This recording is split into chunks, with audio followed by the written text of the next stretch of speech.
कहानी है रामपुर गांव की, जहां के मर्द महिलाओं को हमेशा नीचा दिखाने की कोशिश में रहते। अरे अभी तक खाना नहीं आया, क्या मुझे एक और शादी करने की जरूरत है? नहीं जी नहीं, ऐसा मत करना, वरना मैं कहाँ जाऊंगी। खाना लेकर मैं अभी आई जी। गांव की पंचायत में भी फैसले हमेशा औरतों के खिलाफ ही रहते। मैं जो फैसला सुनाता हूँ वो भगवान की आज्ञा होती है। इस लड़के ने अपने मन से शादी करके अच्छा नहीं किया। लड़के को घर भेज दो और इसकी शादी इसकी जाति की किसी लड़के से करवा दो, लेकिन ये लड़के, इसे तो गांव के बाहर निकाल दो। नहीं नहीं जमींदार साहब, ये क्या बोल रहे हैं? ऐसा नहीं हो सकता। मेरी बेटी मासूम है, इसे अच्छे बुरे की समझ नहीं है। अरे कहाँ जाएगी ये बेचारी? कहाँ जाएगी? इतनी चिंता है तो पूरे परिवार का गांव निकाला कर देते हैं। बेचारे पूरे बसे बसाए परिवार को गांव छोड़ना पड़ता है। चाहे जो हो, अगर बेटियों को कंट्रोल नहीं कर सकते तो गांव में रहने का कोई मतलब नहीं है। यहाँ औरतों को दब कर रहना होगा। कोई भी अपने हिसाब से कुछ नहीं कर सकता, सब ईश्वर की मर्जी से ही होगा।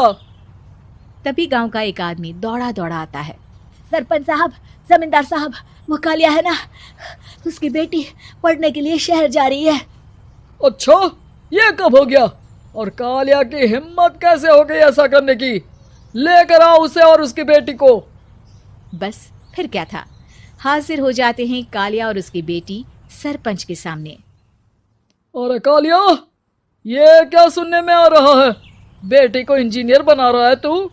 और ये बता, गांव में तो स्कूल नहीं है, फिर कहां से इतनी क्लास पास कर गई तेरी बेटी? राधा, जो कि कालिया की बेटी है, उसे लगता है कि सरपंच उसकी तारीफ कर रहे हैं। सरपंच जी, मैंने ऑनलाइन पढ़ाई की है, डिस्टेंस लर्निंग से। सभी में मैंने अच्छे नंबर पाए हैं, जिसे देखते हुए शहर की इंजीनियरिंग कॉलेज में मुझे स्कॉलरशिप मिली है। वाह जी वाह, क्या होती है ये? पहले तो ये बताओ, फिर आगे की बात करते हैं।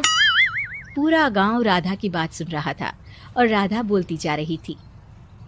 तो ऐसे मैं फ्री में एक अच्छी शिक्षा लेकर गांव में जो कुछ परेशानियां हैं, जैसे बिजली, पानी और इंटरनेट जैसी समस्याओं के लिए काम करूंगी। मैं गांव को शहर से जोड़ने के लिए पुल का निर्माण करवाने का प्रस्ताव रखूंगी।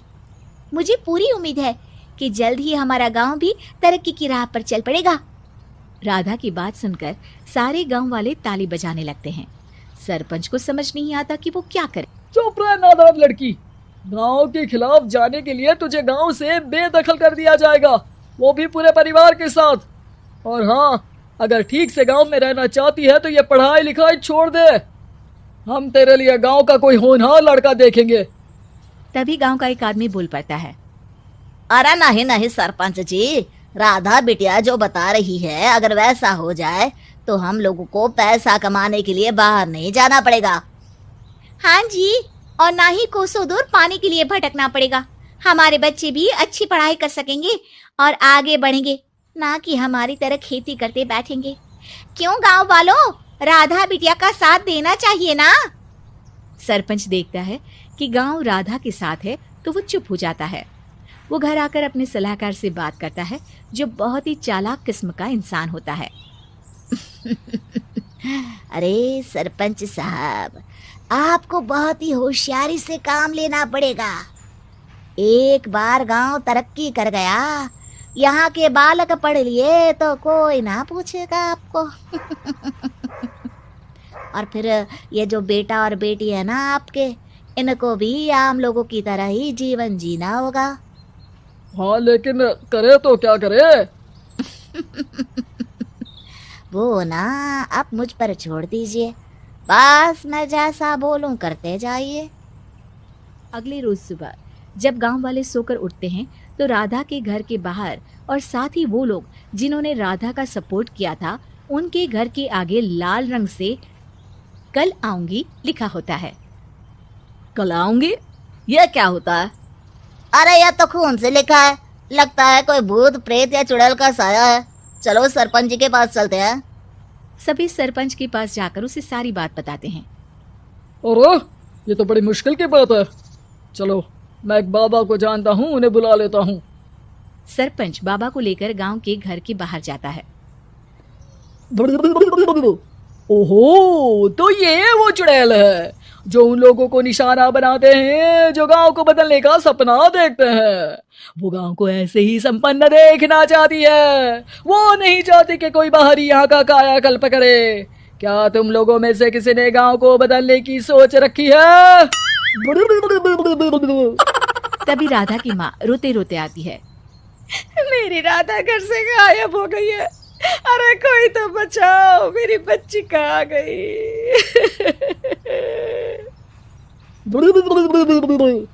ले गई वो चुड़ैल, तेरी बच्ची को ले गई। अब वो उसे श्रापित करके छोड़ेगी। उस पर चुड़ैल का साया हो जाएगा। तभी बुरी सी हालत में राधा भी वहां आ जाती है।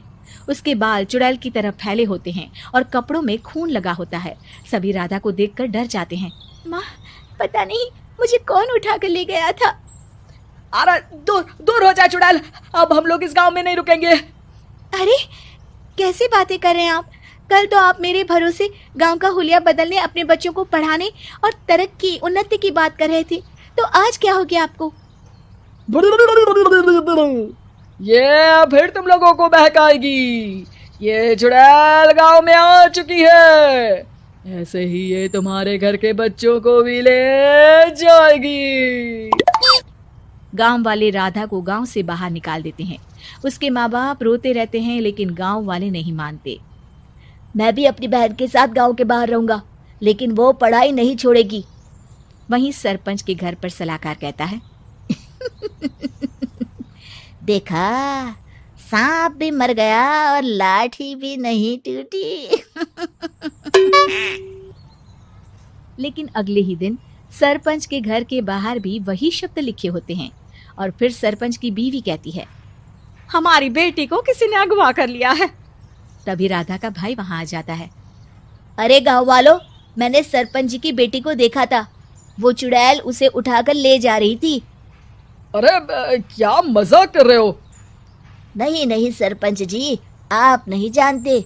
वो चुड़ैल अब आपकी बेटी में आ जाएगी, जैसे राधा के अंदर आ गई थी। तभी सरपंच की बेटी वैसी ही हालत में वहां आती है जैसे राधा आई थी। पापा, पता नहीं कैसे मैं गायब हो गई थी।